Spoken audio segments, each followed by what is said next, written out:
जय श्री कृष्ण।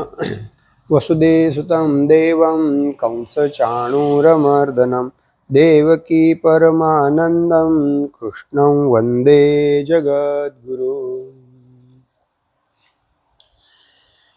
श्रीमद्भगवद्गीता चिंतनामध्ये मागच्या चिंतनामध्ये आपण भारताची घटना आणि निसर्गाची घटना यामध्ये काय फरक आहे हे समजून घेण्याचा प्रयत्न केलेला होता। कारण आपण श्लोक नंबर 9, 10, 11 यामध्ये दुर्योधनाने ज्या काही गोष्टी सांगितलेल्या आहेत त्यावरून आजच्या युगामध्ये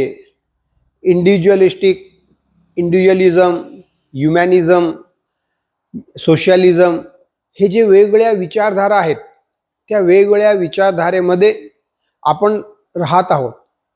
ह्युमॅनिझमची विचारधारा सर्व ठिकाणी आहेत, पण आज जे ह्युमॅनिझम आहे आणि श्रीमद भगवद्गीता गायली गेली त्यावेळेचं जे ह्युमॅनिझम आहे, थोडक्यात भारतीय मानवता आणि पाश्चिमात्य मानवता यामध्ये जो फरक आहे तो फरक समजून घेण्यासाठी आपण घटना, भारतीय घटना आणि निसर्गाची घटना यांचा अभ्यास केलेला होता। कारण भारतीय घटनेमध्ये ज्या बाबी सांगितलेल्या आहेत त्याचप्रमाणे निसर्गाच्या घटनेमध्ये सांगितलेले आहेत। हक्क आणि कर्तव्य ह्याच्यामधील सूक्ष्म जो फरक आहे तो समजून घेणं महत्त्वाचं आहे। आज जी भारतीय घटना आहे ती हक्कावर आधारित आहे। हक्क हा विषय ज्यावेळेस येतो, हक्क हा शब्द ज्यावेळेस येतो त्यावेळेस मला काय मिळणार हा विषय प्रथम येतो, आणि ज्यावेळेस मग कर्तव्य हा ज्यावेळेस विषय येतो त्यावेळेस मी कुणासाठी काय करायचं आहे, कर्तव्य म्हणजे धर्म, मला माझ्या आईसाठी, वडिलांसाठी, मुलांसाठी, समाजासाठी, राष्ट्रासाठी, भगवंतासाठी सगळ्यांविषयी मला काय करायचं आहे हा विचार प्रथम येतो। तिथं कर्तव्याला प्राधान्य आहे। आणि जिथं मला काय मिळणार आहे आईकडून, राष्ट्राकडून, समाजाकडून मला फक्त मिळत असेल ती जी सेल्फ सेंटर्डनेस मानसिकता आहे, ह्या मानसिकतेच्या आधारानं ज्या काही घटना झाल्या किंवा मध्ये जे काही नियम करण्यात आलेले आहेत त्यामध्ये कर्तव्याचा फार सूक्ष्म भाग तिथं पाहिला जातो। अदरवाईज पूर्णपणे हक्काला प्राधान्य दिलं जातं। त्या दृष्टिकोनातून आपण पाहण्याचा प्रयत्न केलेला होता। आता दुसरा जो 10वा श्लोक आहे त्या अँगलनं बघूया की त्या ह्याच्यामध्ये जे भारतीय घटनेमध्ये ह्याच्यामध्ये जे दोन वेगवेगळ्या विषय होता, लिबर्टी, फ्रीडम, स्वतंत्रता, कशाची, थॉट अँड एक्सप्रेशन, वाणीची आणि विचाराची। आता ते वाणीची आणि विचाराची जी स्वतंत्रता आहे ते आपल्या भारतीयनुसार स्वतंत्रता कशी आहे आणि घटनेनुसार स्वतंत्रता कशी आहे हे थोडक्यात श्लोक नंबर 10 यावरनं समजण्याचा प्रयत्न करूया आपण। आता त्या अनुषंगाने ह्याच्यामध्ये अयनेषु च सर्वेषु यथा भागामवस्थिता भीष्म मेवाभिरक्षन्तु भवन्त सर्व एवहि, हा जो भाग सांगितला की दुर्योधन सांगतो की जे पितामह भीष्म आहे त्यांचं सर्व अयनावरून, सर्व मार्गावरून, सर्व रस्त्यावरून त्यांचं रक्षण करा। हे दुर्योधन सगळ्या आपल्या सैनिकांना, योद्ध्यांना, महारथांना त्या सगळ्यांना सांगतो आहे। आणि त्या अनुषंगानं हा श्लोक 11वा सांगितलेला होता। कारण 10व्या श्लोकमध्ये त्यांनी तुलनात्मक वर्णन केलं की त्यांची जी सेना आहे ती पितामह भीष्माच्या ताकदीनं किंवा पितामह भीष्माद्वारा रक्षित केलेली आहे, आणि जी पांडवाची सेना आहे ते भीमाद्वारा रक्षित आहे। आता त्या अनुषंगानं इथं अयनेषु हा जो विषय येतोय, अयनेषु म्हणजे मार्ग, रस्ता, हा अयनेषु ह्या शब्दाचा अर्थ। जसं आता उत्तरायण, दक्षिणायन, आता उत्तरायण जे सुरू झालेलं आहे म्हणजे कृष्णाचा मार्ग, सूर्याचा मार्ग म्हणजे अयन, ह्या अर्थाने इथं अयन हा शब्द वापरण्यात आलेला आहे। आता युद्धामध्ये जी सैन्याची व्यवस्था लावण्यासाठी अयन हा शब्द वापरला जातो। जसं आता सैन्य आहे, सैन्यामध्ये सरसेनापती जे असतात, जे पितामह भीष्म होते ते कौरवाचे सरसेनापती होते, कमांडर इन चीफ। आणि त्या ह्याच्यामध्ये 3 भाग, वाम, मध्य, दक्षिण, आणि त्याच्याखाली ते सेनापती, त्या प्रत्येक सेनापतीच्या खाली वेगवेगळे असे मार्ग म्हणजे सैन्याची जी गोठवणी किंवा नंतर मग त्याप्रमाणे व्यवस्था केलेली असती, त्या प्रत्येक मार्गाला किंवा केलेल्या ज्या व्यवस्थेला अयन म्हटलं जातं.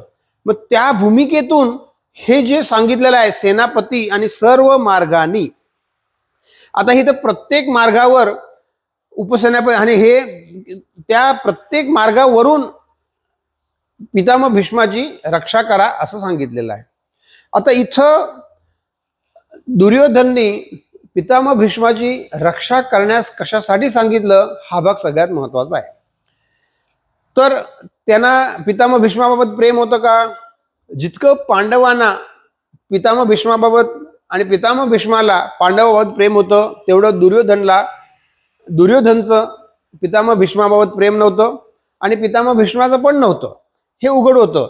आणि तर मग त्यांनी इतकं पोटतिडकीने कशासाठी सांगावं की त्यांचं रक्षण करा?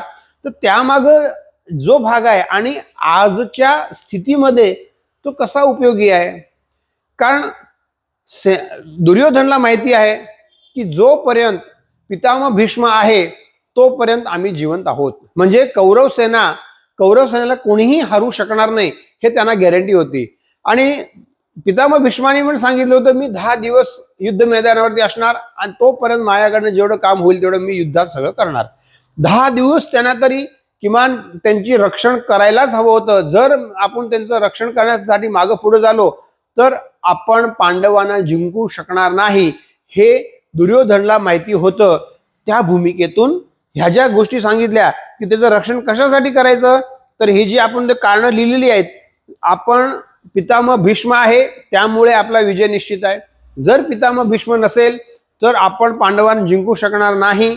त्याशिवाय बाकी जे काय आहे भीष्माशिवाय शिखंडी येऊ नये हाही त्या अर्थानं सांगण्याचा त्याचा हेतू होता. आता इथं ज्या बाबी आहेत त्या भूमिकेमध्ये एक गोष्ट समजून घेणं महत्वाचं आहे. कारण आपण मागच्या वेळेस विचार केला होता व्यक्तिनिष्ठ विचारधारा आणि तत्वनिष्ठ विचारधारा. व्यक्तिनिष्ठ विचारधाराचा ज्यावेळेस आपण विचार करू त्यावेळेस ती ठराविक व्यक्तीला धरून ती विचारधारा किंवा संपूर्ण जे व्यक्ती असते किंवा मग तो संपूर्ण जो माहोल असतो, अदरवाईज त्याचे जे ग्रुप असतात ते त्याच्याकडं कॉन्सन्ट्रेटेड असतात. आणि ज्यावेळेस आपला ठराविक एकदा निष्ठता असते, म्हणजे तत्वनिष्ठता ज्यावेळेस असेल, एखाद्या तत्वाला धरून ज्यावेळेस असेल त्यावेळेस व्यक्ती हे सेकंडरी असते आणि तत्व हे प्रथम असतं. पण इथं दुर्योधनाचं जे काय गट आहे किंवा मग कौरव पक्ष आहे ती व्यक्तिनिष्ठता आहे आणि बाकी जे ह्याच्यातले पांडवातले आहेत ते तत्वनिष्ठेला आहे, ते तत्वनिष्ठेला मान देणारी आहेत.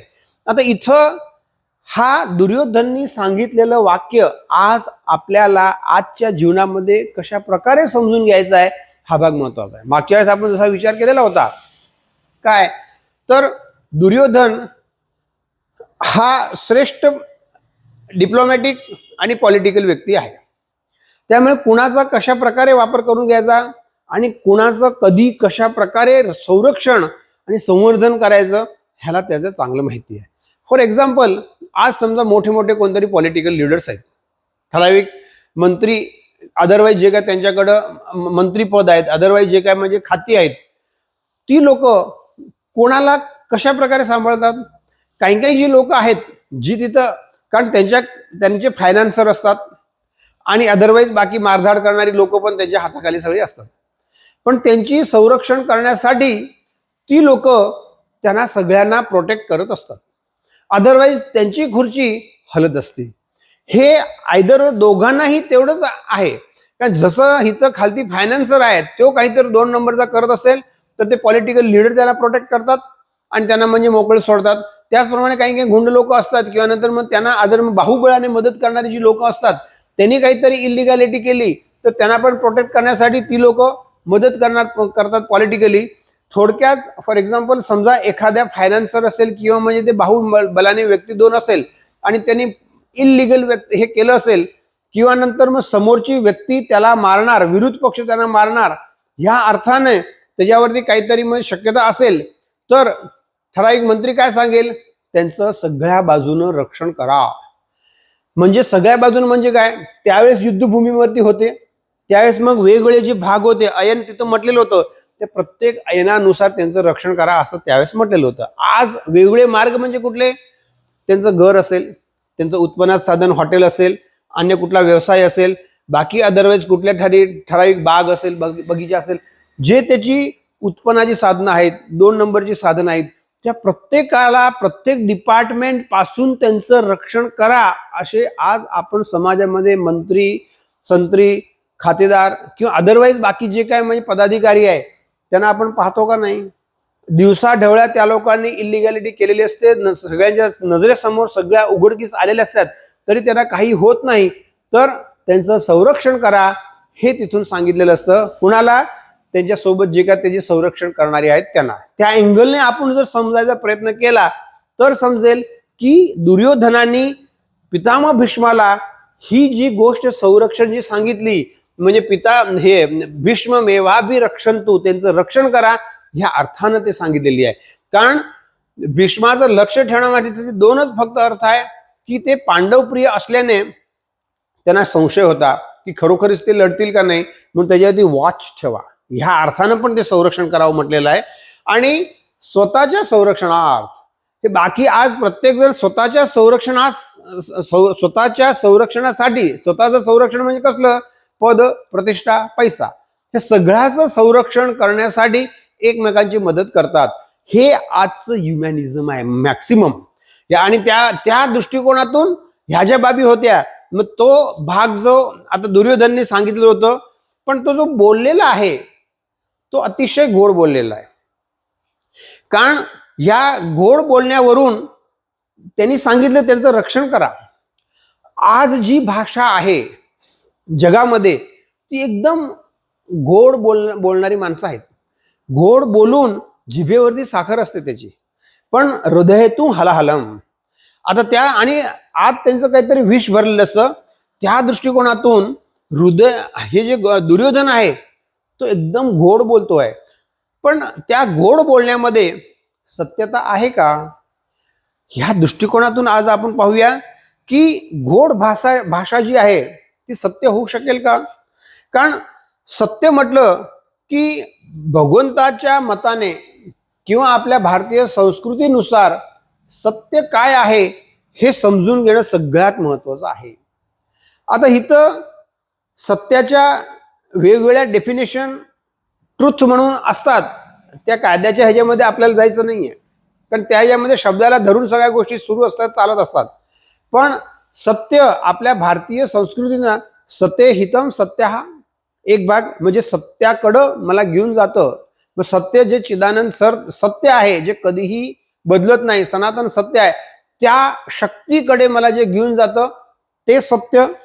दुसरा जो भाग आहे की ज्या सत्यामध्ये जे सत्य प्रिय असेल आणि हितकारी असेल ते सत्य. आता सत्य प्रिय व हितकारी असेल आणि त्या ज्या बाबी आहेत, आता प्रिय आणि हितकारी कसं? कारण आपण ज्यावेळेस काही एखादी गोष्ट बोलतो आहे, कुणाला तरी ॲडवाईज करतो आहे, कोणाला आपण सल्ला देतो आहे किंवा कुणाला सहजगत्या आपण सांगत असतो, त्यावेळेस त्यामध्ये सत्यता किती आहे हा भाग सगळ्यात महत्वाचा आहे. सत्यता होत आपण बोलत असताना त्यामध्ये माझं मन, वाणी, बुद्धी आणि कर्म त्याची एकरूपता असेल तर ते सत्य ठरतं.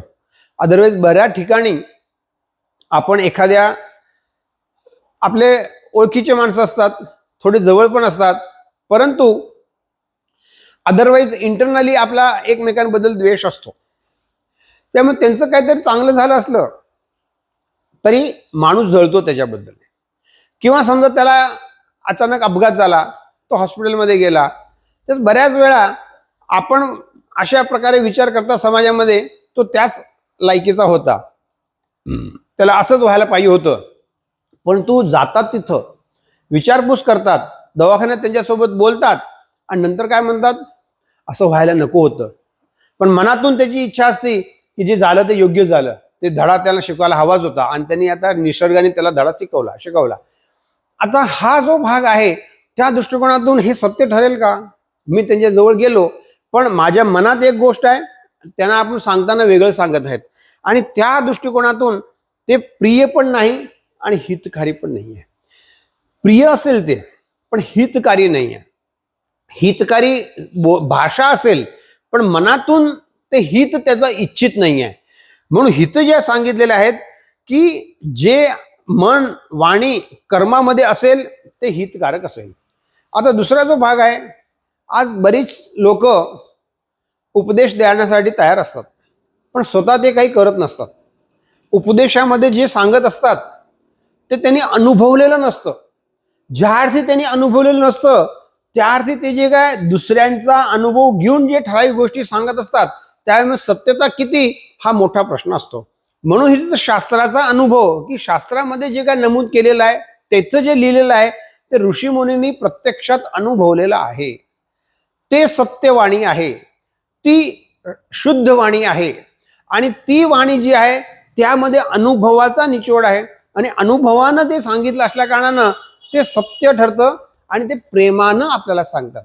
ऋषीमुनी संत हे कुठली गोष्ट असेल तर ती प्रेमानं आपल्याला सांगतात, तुम्ही असं नाही अशा प्रकारे करायला पाहिजे. प्रिय भाषा पण असते आणि हितकारी पण असते. आणि त्या दृष्टिकोनातून सत्य काय असेल तर प्रिय आणि हितकारी असावं. हे आपण एखाद्या मुलांना ज्यावेळेस एखादी गोष्ट सांगतो त्यास प्रिय असू शकेल, कदाचित आपण बोलताना कडू बोलतो ते सत्य असतं, पण त्यावेळेस मग हितकारी पण असायला पाहिजे. फक्त कडू बोलून पण चालत नाही आणि कटू बोलून पण चालत नाही. परंतु तीच काही वेळेस कटू बोलण्याऐवजी प्रियकर आपण भाषा बोललो, एकदम रॅशली बोलण्यापेक्षा सौम्य भाषेमध्ये पण आपण त्या गोष्टी त्यांना सांगू शकतो आणि त्यांना समजावून सांगू शकतो. ह्या बोलण्यात फरक आहे. कारण महाभारतामध्ये पांडवांना कितीतरी वेळा भगवान कृष्णांनी सत्य सांगितलेलं आहे. पांडवाची इच्छा नसताना त्यांना करण्यास भाग पाडलेला आहे. नाही तुम्ही असं करायलाच पाहिजे, ह्या ज्या बाबी आहे. कितीतरी वेळा पांडव चुकलेले आहेत, गाढव चुका त्यांनी केलेल्या आहेत, पण त्यावेळेस ते काय रागावलेले नाही आहेत. अगदी म्हणजे रॅशली त्यांना कधी बोलले नाहीत, पण वेगळ्या अँगलनं वेगळ्या पद्धतीनं हितकारी आणि सौम्यपणे त्यांना बोलून व्यवस्थित समजावून सांगितलेलं आहे. ही कृष्णाची भाषा आहे आणि त्या दृष्टिकोनातून जे हितकारी ह्या ज्या बाबी येतात आणि त्यामध्ये वाणीमध्ये ती सत्यता असते आणि ते हितकारी आहे. आता त्या अर्थानं बाकी आपण आता सत्य म्हटलं की त्यामध्ये सत्य आणि अर्धसत्य ह्या दोन्ही बाबी येतात. सत्य आपण पाहिलं म्हणजे हितकारी असायला पाहिजे आणि प्रियकर असायला पाहिजे. आता त्यामध्ये अर्धसत्याचा जो परिणाम आहे, काही वेळेस आपण अर्धसत्य बोलतो, बऱ्याच वेळा पूर्ण सत्य नसतं पण अर्धसत्य असतं. आता अर्धसत्य असेल तर त्याचा परिणाम काय, तर ते आपल्याला सगळ्यांना माहिती आहे. आपण मागच्या ह्याच्यास बोललो पण होतो एका चरित्राच्या वेळेस की अश्वत्थामाला मारण्यासाठी भगवान कृष्णाने युधिष्ठिरला सांगितलं. त्यामुळं द्रोणांना त्यांनी सांगितलं की अश्वत्थामा मयत झाला की मेला, नरो वा कुंजरो वा, म्हणजे अश्वत्थामा मेला हे त्यांनी सांगितलं. तो नर आहे का हत्ती आहे हे मला माहित नाही. आता ते आपण ऐकलेलं आहे की त्यांनी केल्यानंतर ठराविक त्याचा रथ जमिनीवर चालत होता, तो खाली आला. आता इथं सगळ्यात महत्वाचं आहे ते खोटं नव्हतं पण अर्धसत्य होतं. आता अर्धसत्य आपण बोलत असलो तरी पण कर्माच्या सिद्धांताप्रमाणे त्याचं फळ आपल्याला भोगावं लागतं. आता बऱ्याच लोकांना ह्या दृष्टिकोनातून सत्याचा ज्यावेळेस अर्धसत्य आपण म्हणतो त्या अर्धसत्याच्या दृष्टिकोनातून आपल्याला वाटतं की काही आपल्याला काय फळबिळ भोगावं लागत नाही, काही नाही. पण युधिष्ठिर सारख्या युधिष्ठिरांना देखील अर्धसत्याचं फळ भोगावं लागलेलं होतं. शेवटी स्वर्गारोहण पर्व आहे महाभारतामध्ये. त्यावेळेस मग 5 पांडव आणि द्रौपदी तिकडे चाललेले आहेत. त्यात युधिष्ठिर फक्त एकटे जिवंत म्हणजे सदेहे तिकडे गेले, म्हणजे स्वर्गात ते गेले. बाकी सगळी 4 पांडव आणि द्रौपदी ते खाली मेल्या. तिथं ज्यावेळेस त्यांनी गेले त्यावेळेस आपण जे ऐकलेलो असतो धर्माचं काम करू त्यावेळेस स्वर्गात स्वर्ग असतं, नरक हा ज्या बाबी आहेत, त्या इंद्राचा दूत त्यांना घेण्यासाठी आले आणि त्यानुसार युधिष्ठिर तिथं त्या स्वर्गातनं चाललेले होते. त्यावेळेस त्यांनी समोर जर बघितलं तर कौरव लोक सगळी दरबारात इंद्राच्या दरबारात बसलेली होती. त्यांची भाऊ कुठं दिसत नव्हते, बाकी त्यांच्यासोबत लढणारी कोणी दिसत नव्हती. त्यांना आश्चर्य वाटलं युधिष्ठिरला की बाबा आम्ही धर्मासाठी लढलेलो आहे, धर्मासाठी लढत असताना इथं स्वर्गात ही लोक आहेत, म्हणजे भाऊ वगैरे कुठे आहेत. आणि त्यावेळेस मग तो दूतला विचारतो, पण दूतने काही उत्तर दिलं नाही. ते हळूहळू हळूहळू मग तो ज्या भागात घेऊन जात होता तो भाग, इथं स्वर्गात असताना एक वेगळ्या प्रकारचा रम्य सुगंध येत होता. आणि जसं जसं तो तिकडे जाऊ लागला गंध दुर्गंधीत परिवर्तन झाला आणि इतकी भयानक दुर्गंध येऊ लागली की तिथं उभा राहणं पण शक्य होत नसे. त्या ठिकाणी त्यांनी त्याच्या भावाचा सगळ्यांचा आवाज ऐकला, पाहिलं नाही पण आवाज ऐकला. आणि त्या भागामध्ये त्यांना असं आश्चर्य वाटलं की माझे भाऊंचा आवाज इथं कसा आहे, काही दिसत नव्हतं, पण इतका तीव्र दुर्गंध तिथं येत होता. आणि त्यामुळं त्यांना उभं राहणं शक्य नव्हतं. आणि थोड्या वेळानंतर ह्यांनी सांगितलं चला आपण जाऊ म्हणून. आणि नंतर ते इंद्र त्यांना भेटले. इंद्र तिथं भेटल्यानंतर युधिष्ठिरने इंद्राला विचारलं, हो आम्ही इथं धर्मासाठी आयुष्यभर मी झटलो, धर्मासाठी मी जगलो, धर्म म्हणून मी माझं जीवन आहे, आणि माझे भाऊ पण इथं कुठं कोण दिसत नाहीत, आणि मला इतक्या ह्या भागात कशासाठी घेऊन गेलेला होता. त्याच इंद्राने सांगितलं तुम्ही तुमच्या अख्ख्या आयुष्यामध्ये फक्त एकच अर्धसत्य बोललेला होता, आणि अर्धसत्य जे बोलला त्याचं फळ तुम्हाला आता फक्त त्या एरियामधनं तुम्ही जाऊन आला म्हणजे तुम्हाला ते भोगणं भाग पडलं. त्यामुळे ते तिथं गेले आणि तीव्र जी दुर्गंध येत होता त्या तीव्र दुर्गंधातून त्यांनी सगळीकडे आले. तेवढं फळ अर्धसत्याचं त्यांनी भोगणं भाग पडलं. बाकी म्हटले तिथं त्यात नमूद केल्याप्रमाणे की जे माणसाला पुण्य आणि पाप, कर्माप्रमाणे पुण्य आणि पाप मिळतं. आज काही लोक, बरीच लोक सांगतात 2 नंबरनं आपण कमवायचं आणि नंतर मग दान पुण्य केलं की ते फिटामफिट होऊन जातं. हे पूर्णपणे चुकीचं आहे. मी जसं कर्म करेल, जर मी 2 नंबरचं अधर्माचं अन्यायपूर्वक कुठलंही धन कमवलं असेल, कुठल्याही प्रकारे मी कर्म केलं असेल तर त्याचं मला फळ भोगावं लागेलच. भोक्तम अवश्य भोक्तव्यम. आणि जर मी पुण्य केलं असेल तर त्यांचं फळ मला स्वतंत्र मिळतं, फिटामफिट होत नाही की थोडं इथनं उधार आहे इकडं घे आणि ह्याला मी देऊन टाकलं. तसा व्यवहार ह्या इथे नाही आहे. त्यामुळे आपल्याला स्वतंत्ररित्या सगळ्या गोष्टी भोगाव्या लागतात. त्या भूमिकेतून त्यांनी सांगितलं जे पाप असेल, जे पाप आणि पुण्यापैकी जे कमी असेल ते अगोदर तिथं भोगलं जातं. त्यामुळं कौरवाचं पुण्य होतं कारण त्यांनी मोठमोठे यज्ञ या सगळं केलेलं होतं, त्यामुळे त्यांना पुण्य मिळालं होतंच, नव्हतं असं नाही आहे.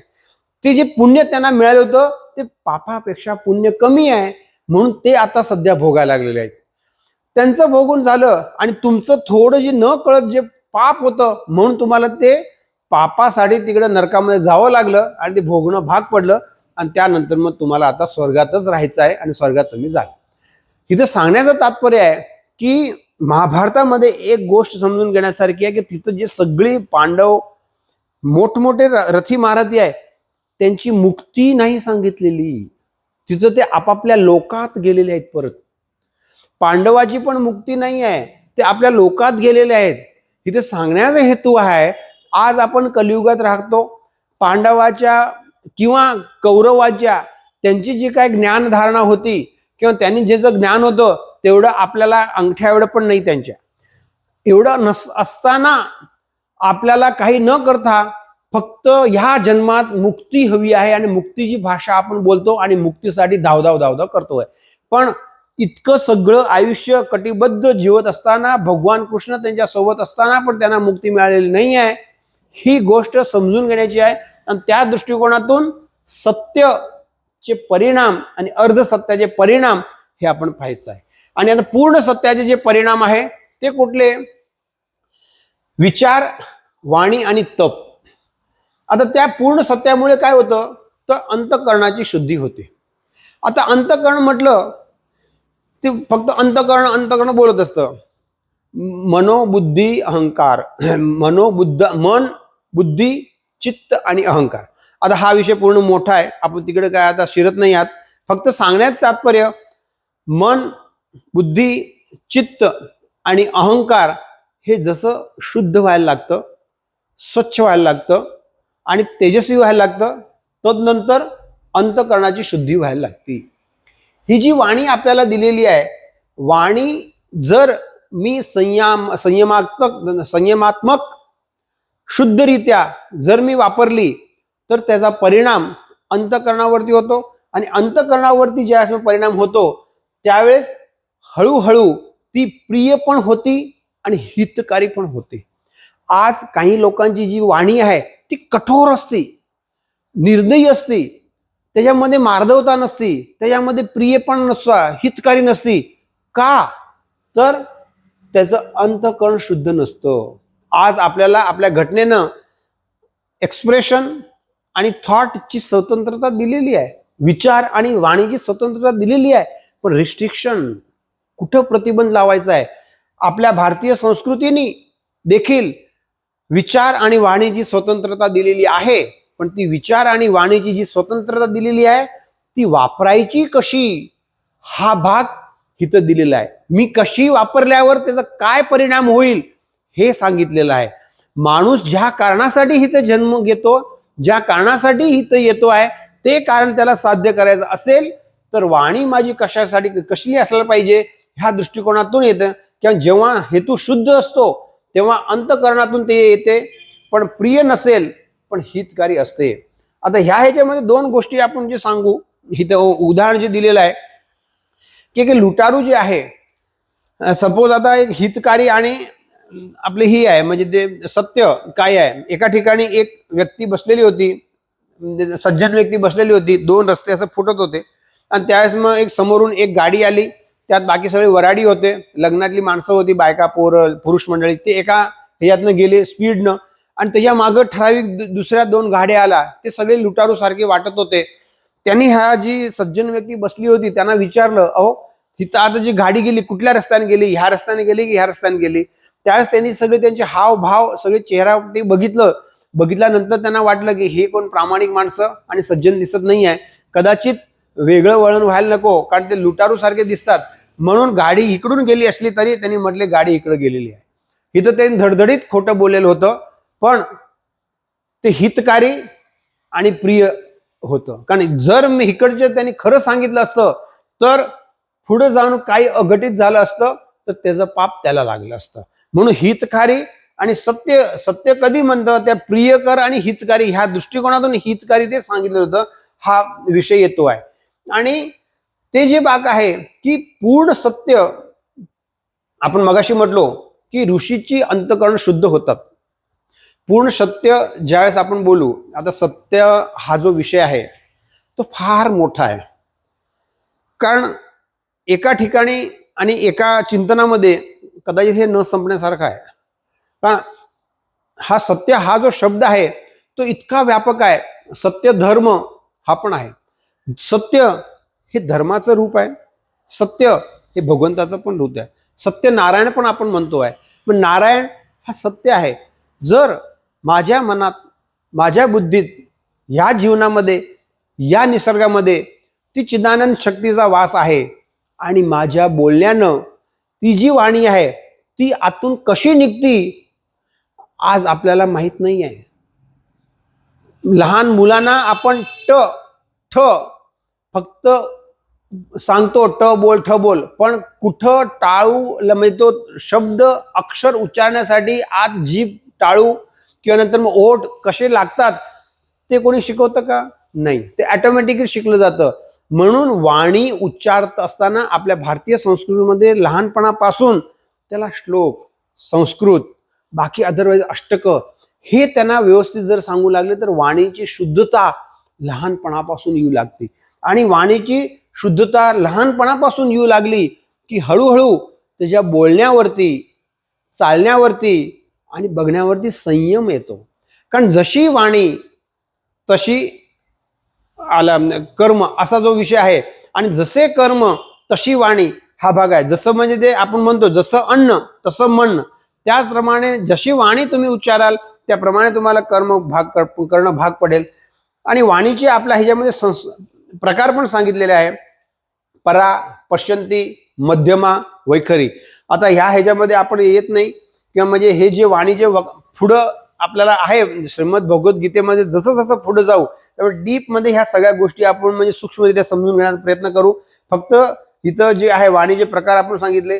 आता जे काय ह्याच्यावरती रिसर्च किंवा संशोधन पण झालेलं आहे ते कसं आहे, the disciplinary protocol for sense and the motor organ, ह्या ज्या बाबी आहेत ह्याच्यामध्ये त्यांनी इतक्या सुंदर प्रकारे संशोधन केलेलं आहे की वाणी व्यवस्थित आपण उच्चारली किंवा कालहित मित मधुरार्थवादी, म्हणजे वाणी काळानुसार कधी केव्हा काय बोलावं, humour of sense of humour आपण जे म्हणतो, एक हितकारी, मितकारी, मधुर आणि अर्थपूर्ण. तर अर्थपूर्ण असेल तर त्या वाणीला महत्व आहे. ह्या दृष्टिकोनातून वाणी सांगितलेली आहे आणि त्या वाणीचा मनावरती, बुद्धीवरती, कॉन्शियसवरती आणि न्यूरॉनवरती काय परिणाम होतो ह्याच्यामध्ये स्पष्टपणे सांगितलेलं आहे त्या संशोधनामध्ये. म्हणून आपल्या संस्कृतीने सांगितलेलं आहे सत्यम वद, हे बोधवचन आहे. तू खरे बोल.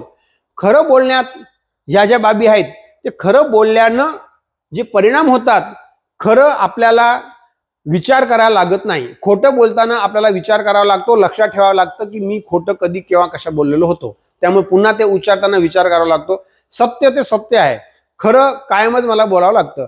सत्यम वद हे त्या दृष्टिकोनातून सांगितलेलं आहे. आणि त्या भूमिकेतून आज आपण जी बोललो की आज जी ही दुर्योधनाची गोड वाणी आहे, आज समाजामध्ये असे गोड वाणी बोलणारे बरेच आहेत. मग त्या गोड वाणी बोलणारी जी आहेत त्यापैकी मी तर नाही ना. मी फक्त गोड वाणी बोलत असेल पण हृदयातून मी हलाल म्हणजे विषाने जर भरलेलो असेल तर त्याचा परिणाम माझ्या शरीरावरती, मनावरती, बुद्धीवरती आणि आचार, विचार, उच्चार सगळ्यावरती होईल.